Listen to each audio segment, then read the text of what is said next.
Hey friends, welcome to the Taking Your Next Step podcast from Collegians for Christ. Through each episode, we will journey together focusing on becoming better followers of Jesus. If you are eager, like I am, to follow Jesus Christ and take your next step now by joining us in today's episode. Every day in our life, we have to make decisions, multiple decisions. Many decisions we make really without even thinking. We just know what to do because we've already made those decisions in our mind, or we're repeating things that we've done. We know that the stoplight's red, we're supposed to stop. Every once in a while, people will go through it because they forgot to make the decision to put on the brakes. But there's decisions that you and I, we know we have to eat. We know we have to do certain things. Those decisions are made up for us. But then there's many things throughout the day that we will have to decide. What will I wear? Where will I eat for breakfast, lunch, and dinner? Then not only where will I eat, what will I eat? Which one should I buy? What about all the reviews? Maybe that one's not the right one. What decision do I need to make in this situation with this person, in this situation in church, in this situation at work? Where should I stay on vacation? Where should I even go? What place will be the best? And we can go on and on and on in a list of decisions that you and I have to make every day. Do you ever find yourself not knowing what to do or what decision to make? Do you ever find yourself not being able to make a decision easily or in a timely manner? You know, I've noticed as the years have progressed in my life that it has become extremely hard for me to make decisions. Even simple decisions are difficult to make. And can I say this? It didn't used to be this way. So is it that I'm just getting old and my decision maker is broken? Or is it something else? You know, I've talked to my wife often and said, I don't know what it is. I used to could just easily make decisions and say, yes, this is where we need to do, where we need to go, is what we want to eat, this is what we need. And now it's not like that. And I talk to other people and they're like, yeah, it's very hard to make decisions. So what is going on? Have we changed? Has something in culture changed?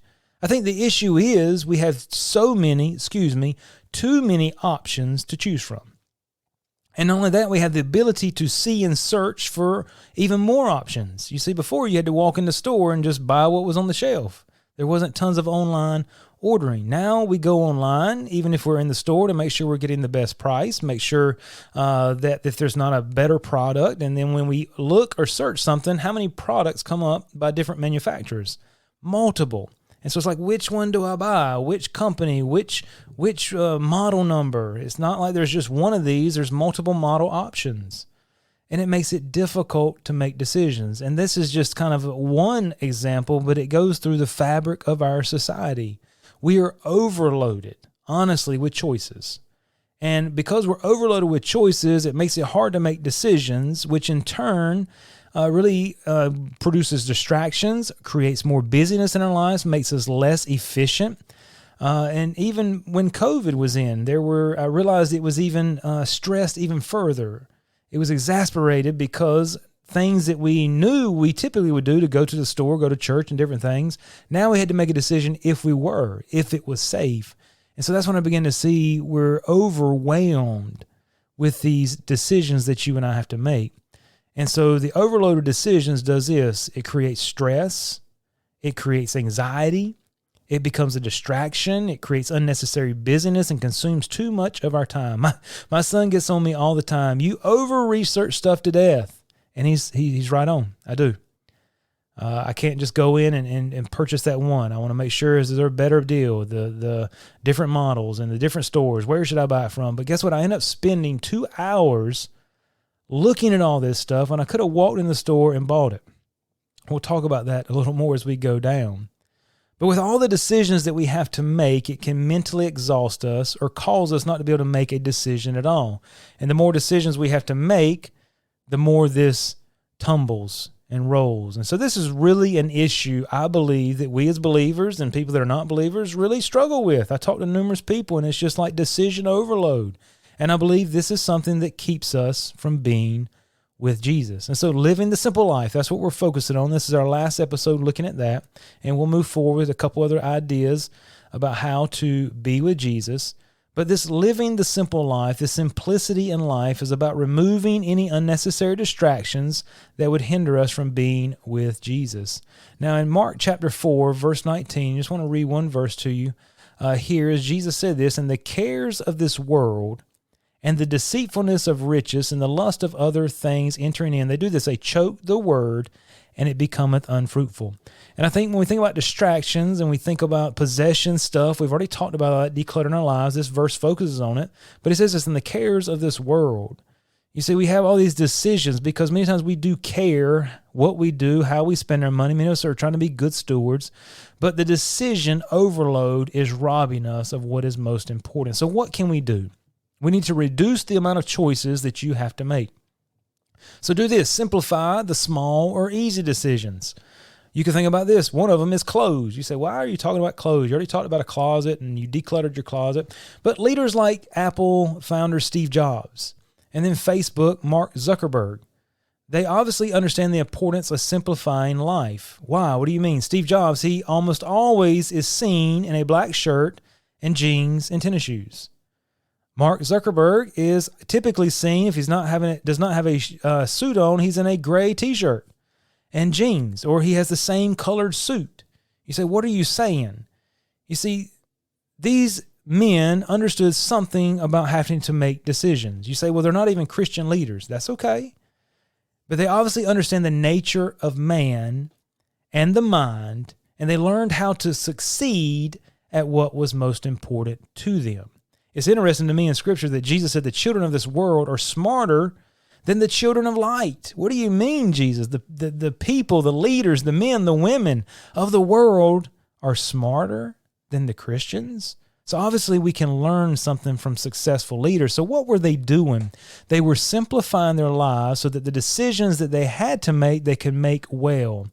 And these little decisions of what am I going to put on and what am I going to wear, that was already decided for them. Every single day that decision is made. That is 1 or 2 or 3 or 4 less decisions that they had to make. That's just one example. You can think about food.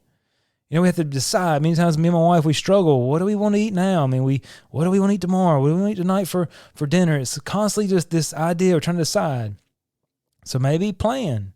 Maybe you have certain things on certain days so that you know already. Friday is this. Saturday is this. Monday is this. Or, hey, these are my go-to places. These are the restaurants I like. This is the lunch go-tos, and I'm going to become just one of those faithful customers. And not only that, I'm going to learn to build relationships with people and be able to communicate with them, maybe get the gospel to them. That's just sidebar, right? But what we want to do, I'm just trying to throw out some ideas, is reduce the amount of small decisions so you can make good decisions with what is important.